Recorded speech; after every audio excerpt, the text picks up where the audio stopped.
ദൈവത്തിന്റെ അതിപരിശുദ്ധമായ നാമം വാഴ്ത്തപ്പെടുമാറാകട്ടെ. ഇന്ന് നാം നോമ്പിന്റെ 19ാം ദിവസത്തിൽ എത്തി നിൽക്കുകയാണ്. യേശുക്രിസ്തു തന്റെ പീഡാനുഭവത്തിന് മുന്നോടിയായി തന്നെ താൻ ഒരുക്കാനായി മരുഭൂമിയിൽ ഉപവസിക്കുന്ന നാളുകളാണിത്. നമുക്കും അവനോടൊന്നായി ചേർന്നുകൊണ്ട് അവന്റെ കുരിശിനും കഷ്ടങ്ങൾക്കും പങ്കാളിയാകുവാൻ വേണ്ടി നമുക്കും തയ്യാറെടുക്കാം. നാം ഇന്ന് ചിന്തിക്കുന്ന വിഷയം ഒഴുക്കപ്പെട്ട ദൈവകൃപ എന്നതാണ്. ഇതിനാധാരമായി വിശുദ്ധ യോഹന്നാൻ എഴുതിയ സുവിശേഷം 1-ാം അധ്യായം അതിന്റെ 14-ാം വാക്യമാണ് തിരഞ്ഞെടുത്തിരിക്കുന്നത്. വചനം ജഡമായി തീർന്നു, കൃപയും സത്യവും നിറഞ്ഞവനായി നമ്മുടെ ഇടയിൽ പാർത്തു. ഞങ്ങൾ അവന്റെ തേജസ് പിതാവിൽ നിന്ന് ഏകജാതനായവന്റെ തേജസ്സായി കണ്ടു. ക്രിസ്തു ദൈവകൃപയുടെ ഉന്മേഷം. ദൈവത്തിൽ നിന്ന് ഒഴുക്കപ്പെട്ട കൃപയുടെ ഒരിക്കലും വറ്റാത്തൊരു നീരുറവയാണ് ക്രിസ്തുവിൽ കാണാൻ സാധിക്കുന്നത്.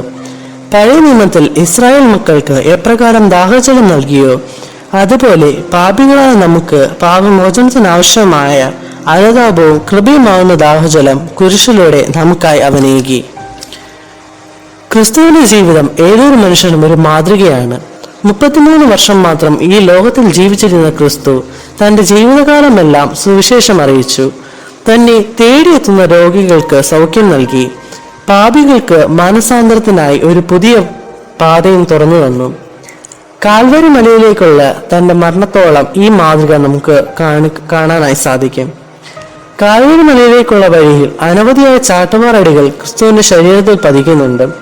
ഓരോ അടിയുടെയും വേദനയിൽ നൊന്നു നീറുന്ന അവസരത്തിൽ പോലും ഒരു ലക്ഷ്യമാണ് ക്രിസ്തുവിന് മുൻപിൽ നാം കാണുന്നത്: മനുഷ്യവർഗത്തിന്റെ രക്ഷ. വെൽവാനിരിക്കുന്ന ദൈവകോപത്തിൽ നിന്ന് മനുഷ്യരെ രക്ഷിക്കാൻ വേണ്ടിയാണ് അന്ന് അവിടെ ആ നീതിമാൻ തന്റെ രക്തവും ജീവനും വെടിഞ്ഞത്. കുരിശ് ഒരിക്കലും ഒരു അവസാനമല്ല, പാപികളായി നമ്മെ തേടിയെത്തുന്ന മഹത്തായ ദൈവകൃപയുടെ ആരംഭമാണ് അവിടെ കാണാൻ സാധിക്കുന്നത്.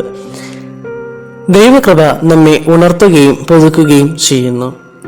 നാം ബൈബിളിൽ ഏറ്റവും അധികം കേട്ടിട്ടുള്ള കഥകളിലൊന്നാണ് 10 കന്യകമാരുടെ കഥ. അതിലെ ബുദ്ധിയുള്ള 5 കന്യകമാരെ പോലെ നമുക്കും ഒരുങ്ങിയിരിക്കാം. സ്വർഗമണവാളൻ എത്താൻ ഇനി അധികം താമസമില്ല. ഒരുങ്ങിയിരിക്കുവാൻ ആഹ്വാനം തന്നെയാണ് അവൻ മടങ്ങിയത്. ഒരിക്കലും പുറമോടിയാകരുത്. മനസ്സിലെ പാപവും ദേഷ്യവും അഹങ്കാരവും എന്നിവ നീക്കി ശുദ്ധീകരിച്ച് ഒരു പുതിയ സൃഷ്ടിയായി നാം മാറേണ്ടിയിരിക്കുന്നു. ക്രിസ്തു തന്നെയാണ് പുതിയ ജീവനിലേക്കുള്ള വാതിൽ.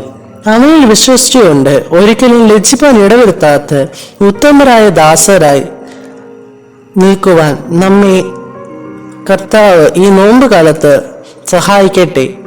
ഇനിയുള്ള 31 ദിവസം നമുക്ക് കരുതലോടെ ഒരുക്കത്തോടെ ദൈവകൃപ നമ്മൾ പ്രവർത്തിക്കുവാനായി കാത്തിരിക്കാം.